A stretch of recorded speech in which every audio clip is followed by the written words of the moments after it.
Well, I am Carolyn Choate. I'm from the class of 1980, and I'm the co-chair of the Washington College New England Alumni Association and the mother of fellow alum Mackenzie Choate Turnbull, class of 2015, and her father and I are extremely proud to have her with us tonight, and even more proud that she got her first real job after graduating last year, and she'll be a design assistant at an architectural firm beginning on May 12th, so congratulations. And congratulations to us. You know, I feel an extraordinary sense of privilege and as a political journalist in the state, living here and working in the Granite State since 1989. I am from Maryland, and I worked for a brief time in Vermont, but I'm honored that we here are beneficiaries of a unique and a distinguished political legacy that we all know as the First in the Nation primary. It's just celebrated its 100th anniversary, and it's widely known by many of you, including myself, as a political junkie.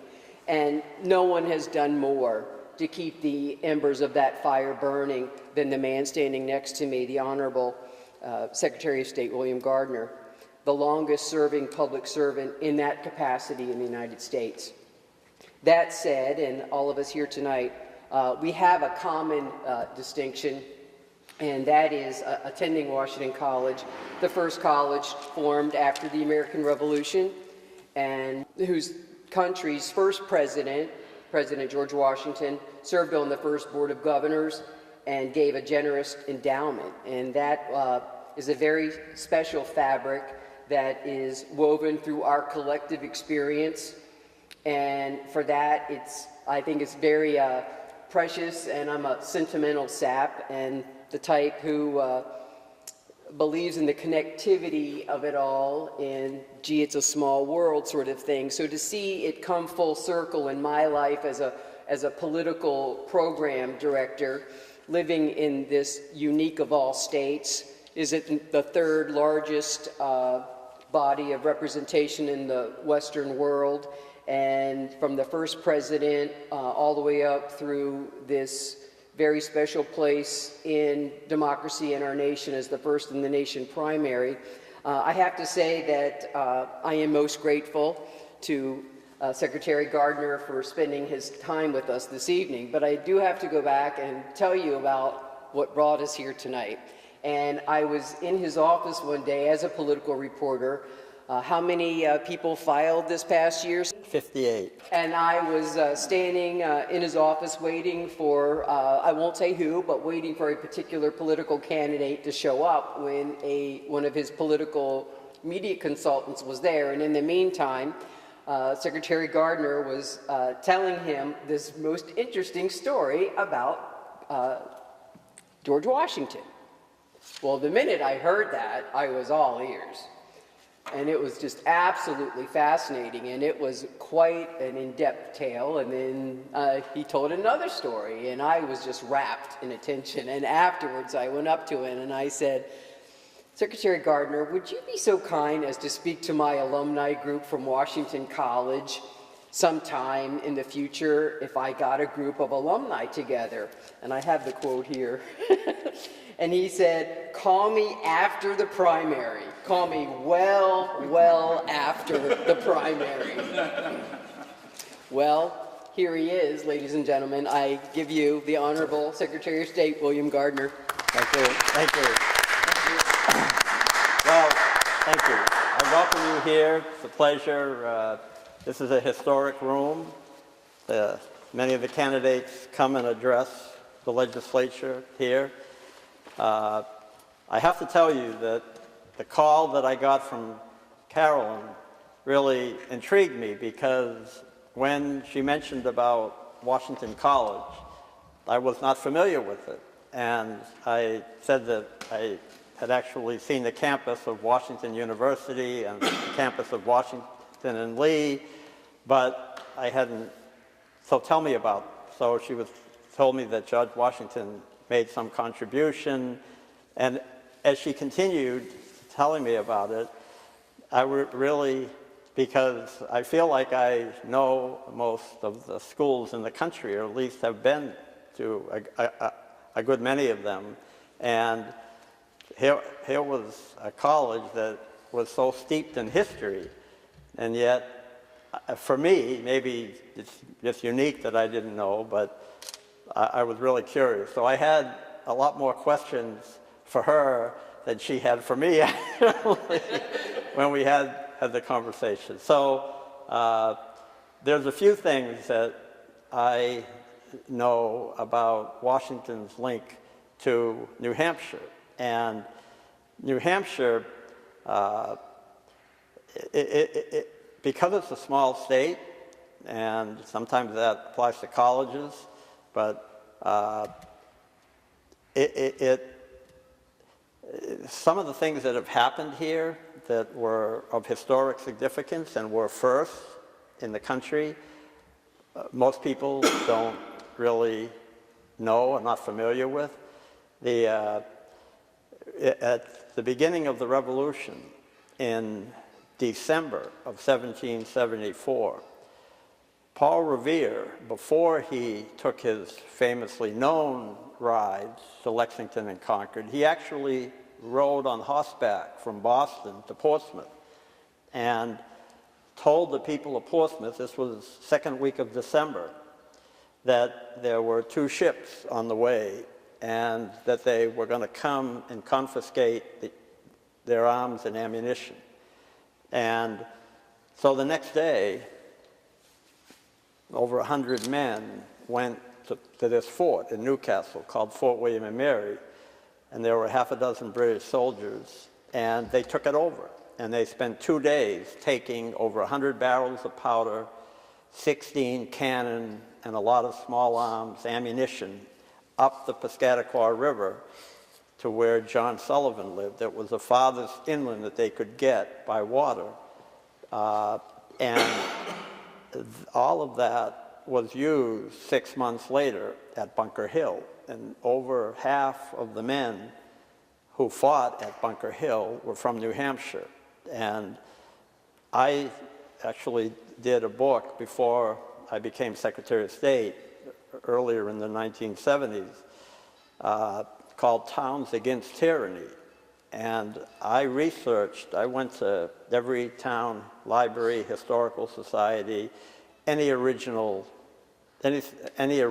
papers about the years of the Revolution. And I was able to put together how many men in each of the towns, and what the population was. But then I covered a lot more about the woman and what role women played in it. So in December of '74, that was the first overt act of aggression in the Revolution. And 6 months later, in June of '75, you had Bunker Hill. And then 6 months after that, January of '76, New Hampshire was the first of the colonies to separate from the king. And we did that 6 months before. There were 2 other colonies that did it in May, but we had our first written constitution in January of '76. And so at the Continental Congress in the spring and in the summer, when the Declaration was approved, John Hancock, who knew that New Hampshire had separated first, and the only difference between the 2 documents, the New Hampshire document said that we're doing this because our rights and privileges as Englishmen have been denied us.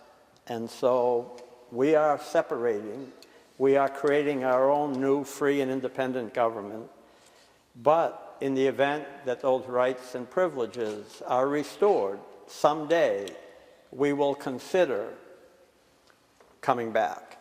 Whereas Thomas Jefferson wrote that you'll have to kill us we're going to die first, we're never going to come back, 6 months later.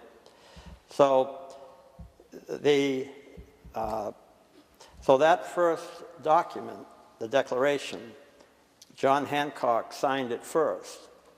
And then he had the members of the Continental Congress from New Hampshire be the first of all the rest to sign that document. And if you look at it, you'll see on the right side where they began, the New Hampshire men that signed it. And then 11 years later, George Washington did the same thing when they settled on the Constitution.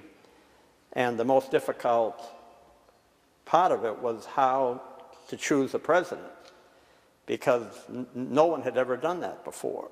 And several times they voted to have the House of Representatives choose the president. And each time, some of the delegates said, well, we have to give the people some say in this. We have to give the people. But they couldn't figure it out. So it became one of the last matters to resolve. And finally, one of them just said, well, we can't figure it out. Let's just let one of the governors. Let the governors pick one of themselves, and that'll be the president. And the same thing, the argument about giving the people. So that's how, at the end, they came up with the Electoral College. And the states would have electors equal to the number of their senators and House members. So when they agreed to it, Washington did the same thing that John Hancock did. He signed it first, and then he had the New Hampshire members of the Constitutional Convention sign. So once it went out, it went out to the states to be ratified. The document said you had to have 9 states. It didn't say 2/3 or 3/4. It said 9 had to agree to it. And New Hampshire was actually the 9th. But New Hampshire ratified it on June 21st, 1788. And by the time New Hampshire got it to New York, Virginia, that had ratified it 5 days after New Hampshire, they got it there before we got it. So first impression being so important, and they didn't have the media and telephones, and so for a long, long time, it was believed that Virginia was the 9th state. But New Hampshire had 12 proposed amendments that it wanted to have the Congress approve and send to the states to become part of the Constitution. And our number 1 ended up becoming the 10th Amendment. And so that had to all be written, and we have a big, the actual ratification document, the document that made us the United States, is out at the archives, and it includes those 12 proposed amendments. So when it was approved, it had to be implemented. And there was nothing in the Constitution that said how the states were to choose the electors. It just said states will choose electors, didn't say how to do it. So New Hampshire legislature spent 7 days, straight days, trying to agree between the House and the Senate how to do this. And they couldn't. And what happened was the Secretary of State, there were 5 counties in New Hampshire, and the Secretary of State issued what's called precepts. And we still do that. I still do that when there's a special election somewhere. We'll issue a precept to the town saying that you've got to have this election for this office. So the 5 sheriffs were given precepts for each of the towns in the county. And the towns were told, you have to pick 5 individuals who will be electors. Well, you can imagine this is now the first time that there's ever been a choice to begin the selection of president. Well, there were hundreds and hundreds and hundreds of people that got votes.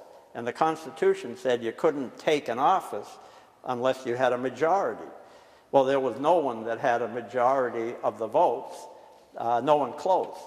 And so the Secretary of State turned over to the legislature all these names of hundreds and because towns were voting for people in their own towns. I mean, there was not a statewide campaign. I mean, you think about never having done that before, what would you do? You're ordered by your new government to vote for 5 people who would be electors, and so the legislature had a rough time trying to figure out whether they would pick, how they would do it. And they couldn't agree. So after 7 days, the House said, okay, you don't want to do what we want to do. We don't want to do what you want to do. So this is a compromise. We'll accept what you want to do, but we're going to have a sentence that says the state will never do it this way ever again. So the next time it'll be our shot. So that's what happened. And we had our 5 electors. Well, the states that existed at the time did that. And does anyone know how many states actually participated in George Washington's first election? How many states actually were part of electing? I don't know, maybe 5? How many? 5 maybe? 5? Was it 12? It was 13. No. No, it wasn't 12. There were 2 states that hadn't ratified the Constitution, Rhode Island and North Carolina. So that brought it down to 11 because they couldn't participate. It ended up there were 10 because New York had the same problem as New Hampshire. The House and Senate couldn't agree, but New York just gave up. They didn't compromise and they just said, we can't resolve this. So only 10 states participated. And so the states had to send those votes to New York and the Congress, because that's where the Congress met. And so you had the first U.S. House and the very first U.S. Senate after the Constitution. And the Senate got a quorum first, but they had to wait for some days because they were straggling in for the House. And when the House got a quorum, the first thing they had to do was to meet together and count the electoral votes. So when they did that, it was a person from New Hampshire, John Langdon, who was one of the men that went to Fort William and Mary in 1774. He had been selected as head of the Senate, president of the Senate. So what state did they count the votes first? Well, if you go in the National Archives, in the front door, Homeland Security had it blocked for a while. You had to go in the side. But if you go in the front door and you go to the left, that first panel on the left will have a copy of the Journal of the U.S. House and Senate. I think it's page 3 or 4, where they have the vote. And it's right there, New Hampshire. So the first votes for George Washington were counted from New Hampshire. And if you think about that with the presidential primary, the reason that we have the presidential primary is not because of a federal law or the U.S. Constitution, because the Constitution didn't even, the people that wrote it didn't even think about political parties or primaries. So even when they thought of electors, the people would vote for someone who would then make the choice, a republic. It was a republic.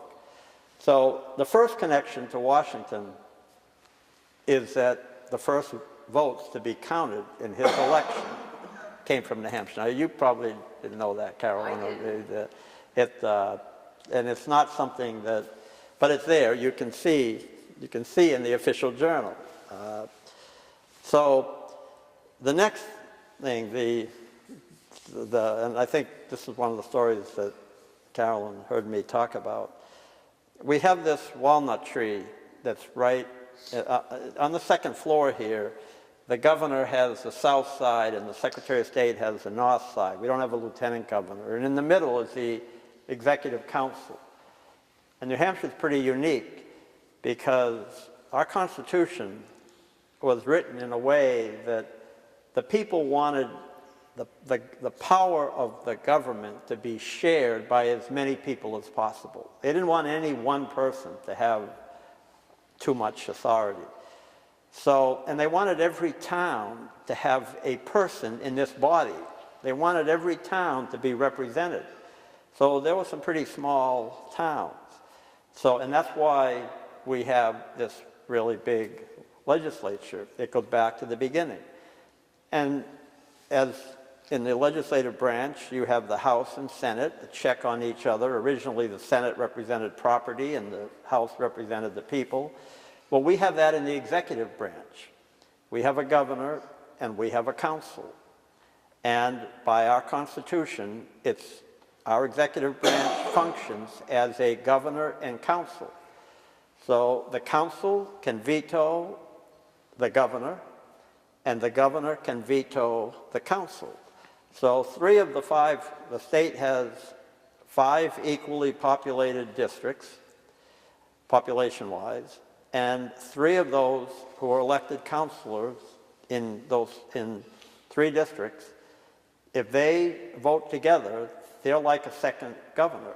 And they can actually make nominations, and the governor can say, no, I'm the real governor, and they can say, yeah, but 3 of us, we're equal to you in the Constitution, so you say no, we say no, so shouldn't we just work this out? And that's, so it's another example of a check, that there's, and that's unique here. So there's this walnut tree, and there's a sign at the bottom saying that it came from Mount Vernon in 1932. And about probably 15 years ago, I was at a Secretaries of State meeting in Washington. And I had a little bit of free time, and I said, I'm going to go over to Mount Vernon and try to find the mother tree of this tree. So it was a February day. It was cool, not cool from someone from New Hampshire, but there weren't many people there. And and I walked all around,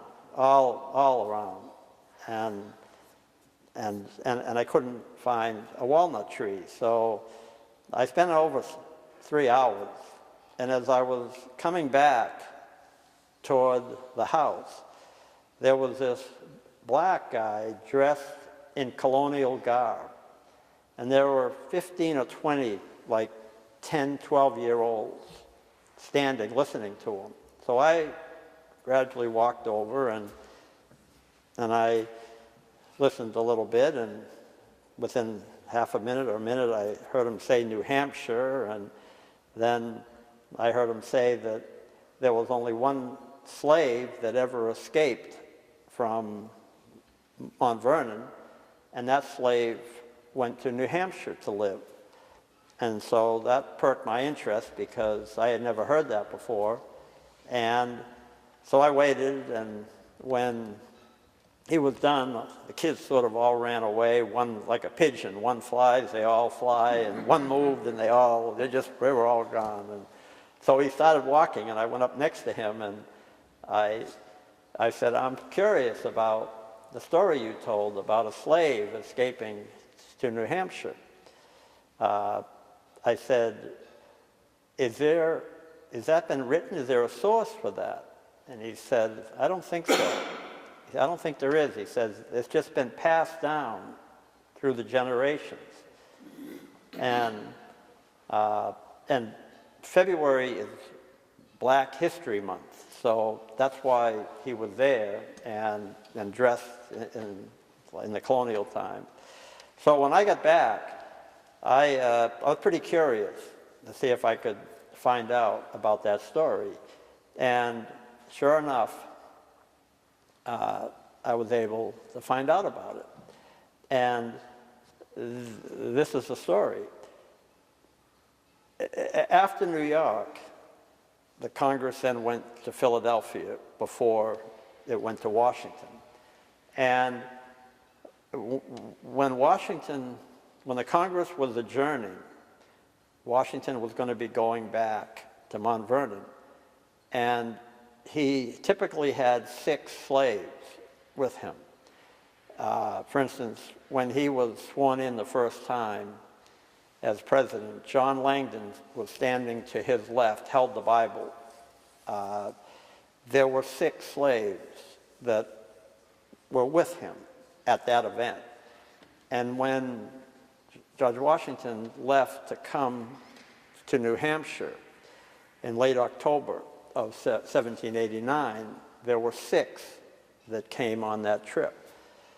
So in Philadelphia, the night before they were going to leave to go back to Mount Vernon, this slave who was late teens left the house in Philadelphia and went to the port. And she found a person there who would take her to freedom. And so the person put her in the bottom of the front of the boat and made her promise that she would never, ever tell anyone that he did this during his lifetime. And so she agreed to that, and he took her from Philadelphia to Portsmouth.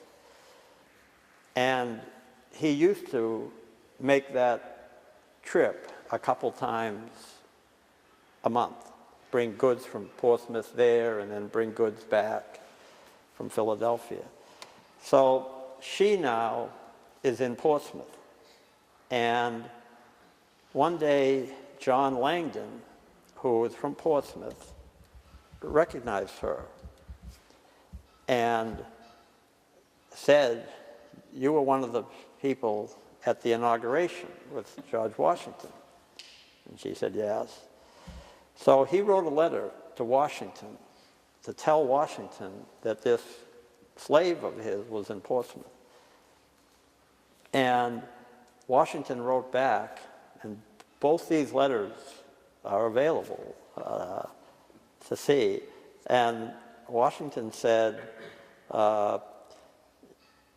Martha has never been the same because her personal assistant, Betty, this is her daughter, and she's never been the same. And so, although I don't really want to be kind of known as trying to get a slave back, do what you can for my own household experiences. It would be nice if you could try to convince her to come back. So Langdon tried, and he couldn't. And she eventually fell in love with a black sailor, Portsmouth being a port. And when she went to get her marriage license, she was denied because, originally the Constitution said if you were black, you were only 3/5 of a person. So they were able to prevent her from getting married. So she went inland to a town and was able to do it and got married. And she lived until 1848. She had 2 daughters. They both died without having children, so she had no descendants. And a year before she died, she did an interview with the local paper. And she told the whole story. And she told who the person was who brought her, because he had died. And I knew and went to talk to, in Portsmouth, a direct descendant of that person. And she told the story about Langdon, trying to convince her. And she said, "I told them that my freedom was more important than the honor of living with the founder of the country because he kept trying, you know, this is such an honor for you to be with the founder of the country, and that story in that paper was found by a graduate student at Harvard who ended up, and that's the only thing that had been actually written. It was part of a dissertation at Harvard about this young woman who ended up spending all those years until 1848. So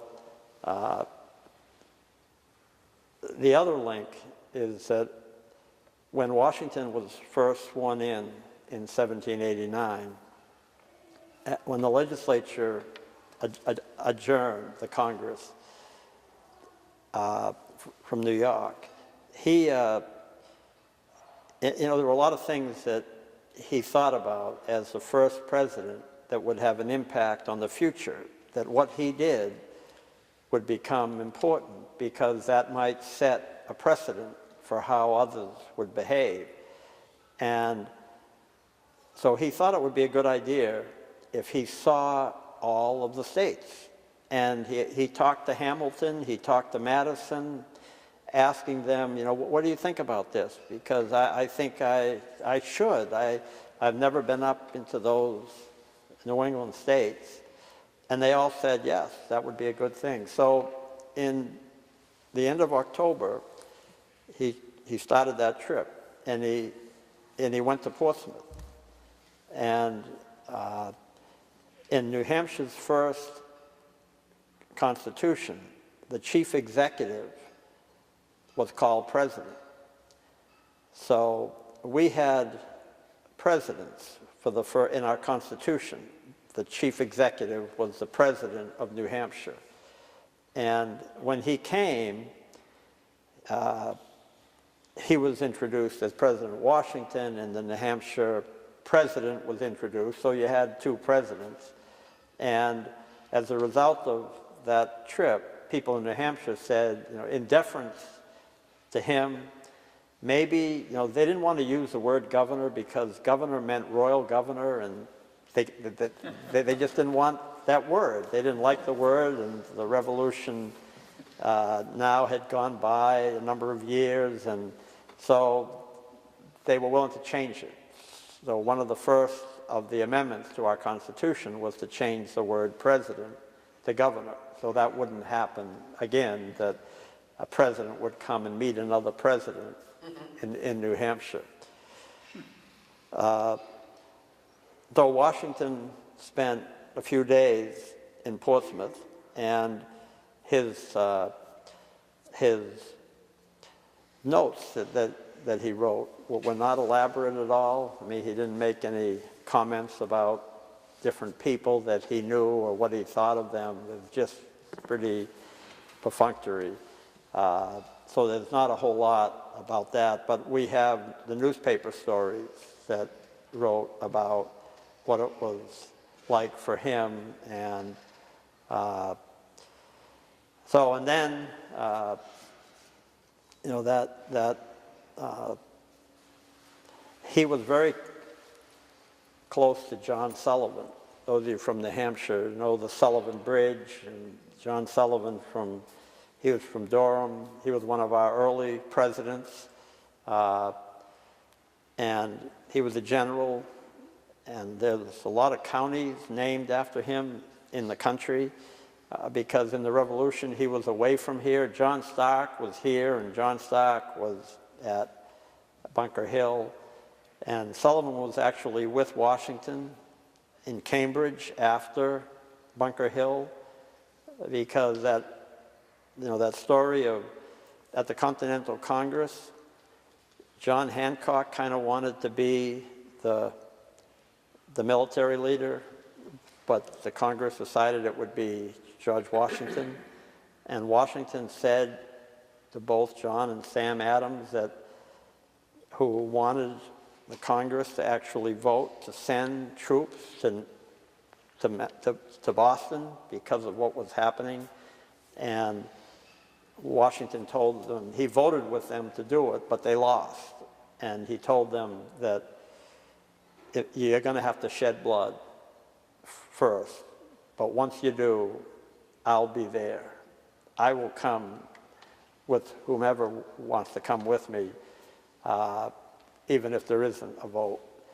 And that's what happened. They had Bunker Hill, Washington came, and then, so those are the connections here. This building they started this in 1816 and it opened in the fall of 1819. And this room is the original room of the house. Lafayette came here and spoke because from 1819, the speaker that was the wall, the speaker's back. So the speaker faced the rising sun, and that was a custom of the day, that speakers faced the rising sun when they spoke.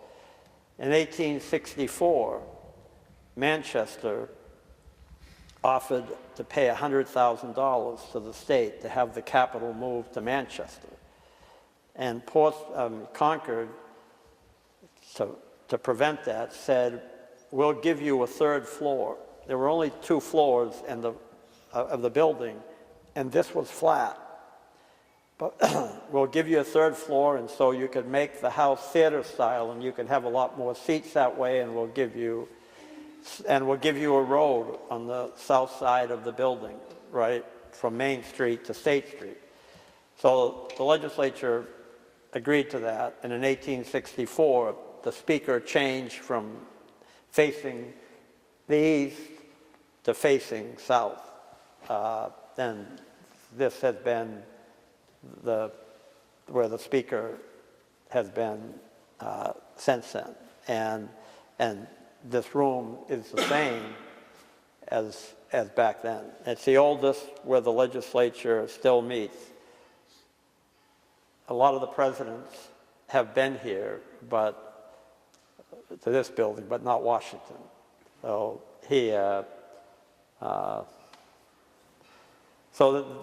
that's what I know about the personal connections. And Portsmouth, in recent times, has paid tribute to that woman that lived there all those years. And I would have, I don't know, I might not even know to this day that if it wasn't for that accident of me walking up to that guy telling these young kids that there was, but not knowing that there was any source to this, just that it had been passed down in the families. And Washington had Tobias Lear, who was like his personal assistant. He was from Portsmouth, so that was another connection. Lear was, for many years, his personal assistant. But that's about all. So the part of the college is just, it was intriguing. Carolyn mentioned a few of the things, but I'm thinking, how could this be? I mean, we have very few colleges that started in the 1700s. Very few. And University of North Carolina at Chapel Hill, Virginia was later in the 1800s, then William and Mary, but none of the,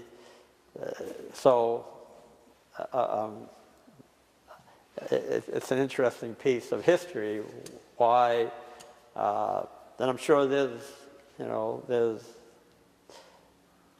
a reason for it, but if it's the first college with his name, it's probably the least known that have his name.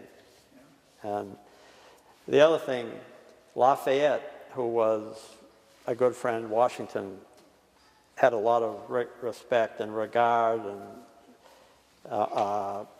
strong feelings for him and how he contributed. Lafayette came here in 1825 on the 50th anniversary and spoke to the legislature. And when he came, there were still several Revolutionary War veterans alive, and they greeted him downstairs in the Hall of Flags. Did you? Maybe some of you saw, maybe you didn't. And he came up these stairs and came in, and when he finished speaking, he went down and out on the lawn, and he had lunch sitting on the grass. And the next day, they planted an elm tree on that spot. And that elm tree lived for 135 years until 1950 something. And when they took it down, they made gavels and little things with the wood as mementos.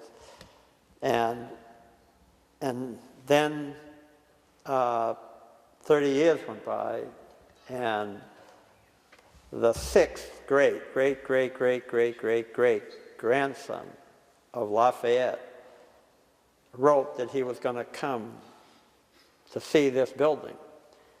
And so we had lost just about all of our elm trees in the 40s and 50s. By the 60s, they were pretty much all gone.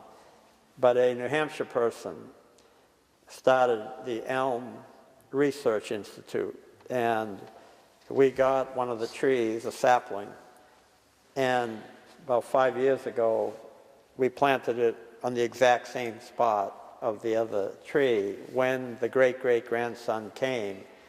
And he spoke downstairs, and he talked a bit about George Washington, about how close he was to Washington. And so we have the Lafayette elm in the front and the Washington walnut in the back. And we had a governor who was governor in the early 70s. And he was governor when I first became Secretary of State. And he wrote a book called 100 Founders. And about the 100 people he felt had the most to do with the founding of the country. And in that book, Washington got the most pages. But he wrote that when Washington was 20, he was out surveying. I mean, it's incredible. At 26, Washington was born in 1732. In 1758, he was elected to the House of Burgesses at 26. 6 years before that, he was out in Ohio and Pennsylvania. Incredible things for a person of that age.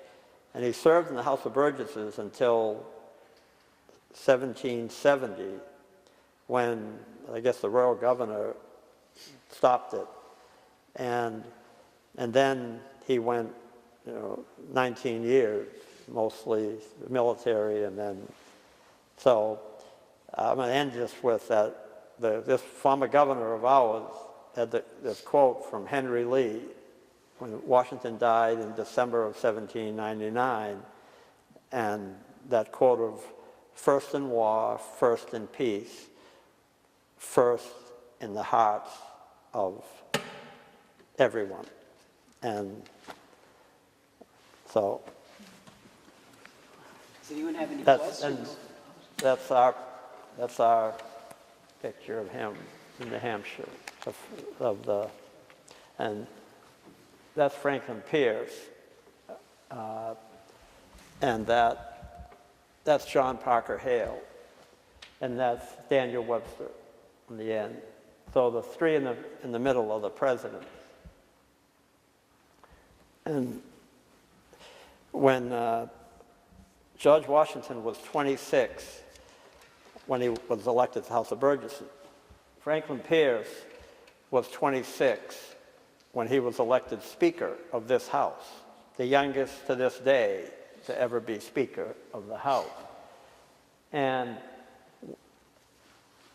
he then was elected to Congress in his 20s, the youngest person at that time. He then was elected to the U.S. Senate just after turning 30, the youngest. And then he was elected president at 44, the youngest until Theodore Roosevelt. And he got elected to everything he ever ran for. And when he was in the Senate, he chaired the committee on pensions for Revolutionary War soldiers. So they would all come to Washington. He chaired the committee and tell their stories. And so he learned a lot about it. And this is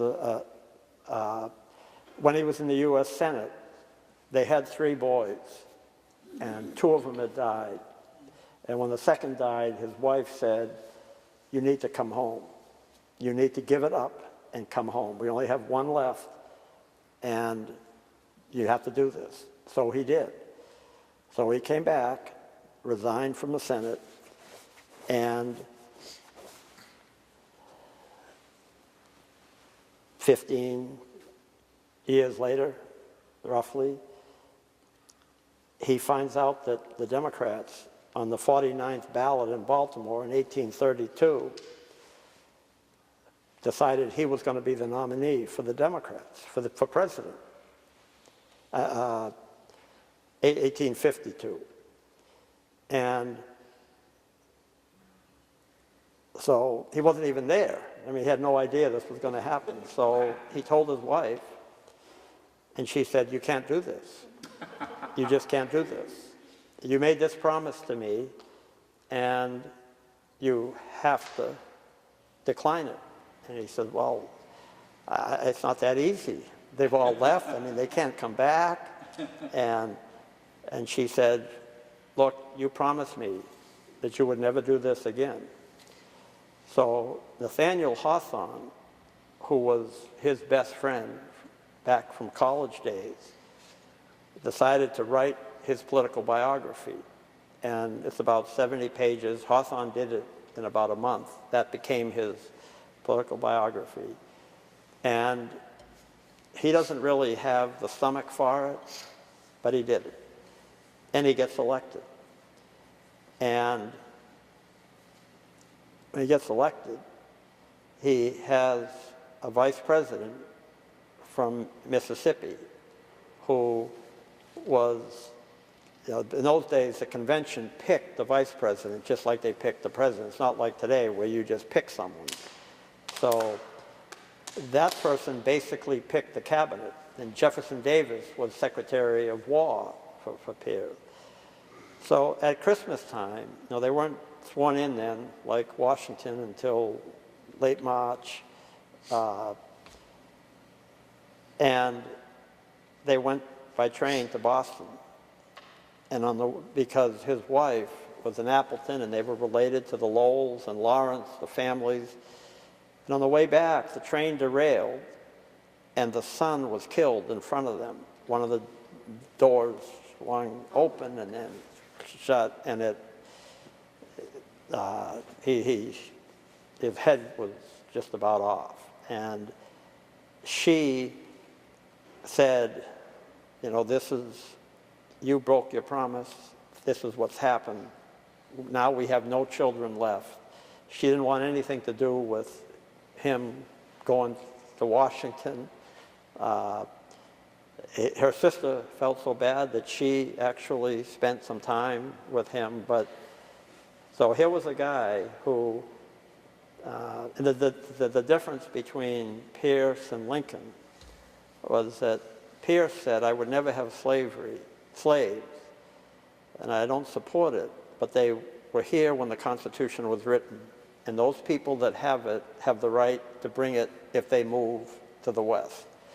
Whereas Abraham Lincoln's position was, "I'm not going to change where it is, but I'm not going to let them bring it to new lands. And that was basically the difference. And Pierce, you know, had everything, anything, elected to everything, but he was wrong on the most important moral issue of his day. And so after his presidency, he came back, and it wasn't easy for him. And his last years, kids would throw pebbles at him, and because after the Civil War, you know, anybody that was on the other side was really bad. And so he had a rough, and he went on a hiking trip with Nathaniel Hawthorne. And when they got up to Plymouth, Hawthorne didn't feel well, so they went to an inn to stay, and Hawthorne ended up dying at that inn with Pierce there with him. And Pierce had lost his wife. Now that's, how do I bring that with Washington? Well, Franklin Pierce's father, Benjamin Pierce, was in the Revolution with, he was a general actually from New Hampshire. And when Pierce was in the House, his father was governor. The only time that a governor had a son in the legislature. So his legacy is not in history. You know, you can be unpopular and people despise you, but in 50 years, people adore you and think that, you know, you did such good things. Or you can be like Franklin Pierce, who won every office he ever ran for, all the way to the presidency, and his latter years were not enjoyable. So Washington didn't have that, you know, they're talking now about, some of the Democrats are talking about getting rid of the Jefferson-Jackson dinners because they don't want to be associated with Jefferson because he had slaves, and they don't want to be associated with Jackson anymore because he had slaves.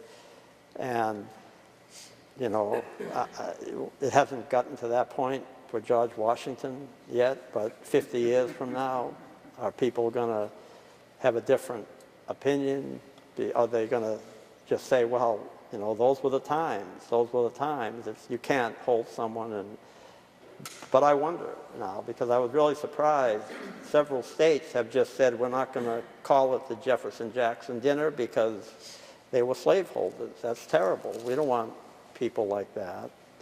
And yeah.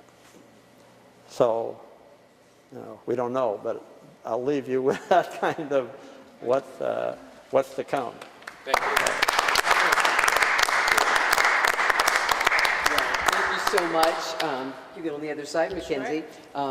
We would like to, from the college, offer you a gift of our appreciation, an honorarium. You didn't have to do As that. you may or may not know, the college is known recently for the Washington Book Award. It's a $50,000 prize that's given to an author anywhere in the world who writes a piece that's judged by an esteemed panel of people. In fact, 5 years ago, it was given to the gentleman that wrote the Broadway play, Hamilton. Oh. So this is this current year's winner. It is Nick Bunker, An Empire on the Edge. So it doesn't have to be about Washington. No, of the era that he Of lived. the era that he lived. So we'd like to present this to you. Oh, thank you. That's very, thank you. Thank you. Thank you.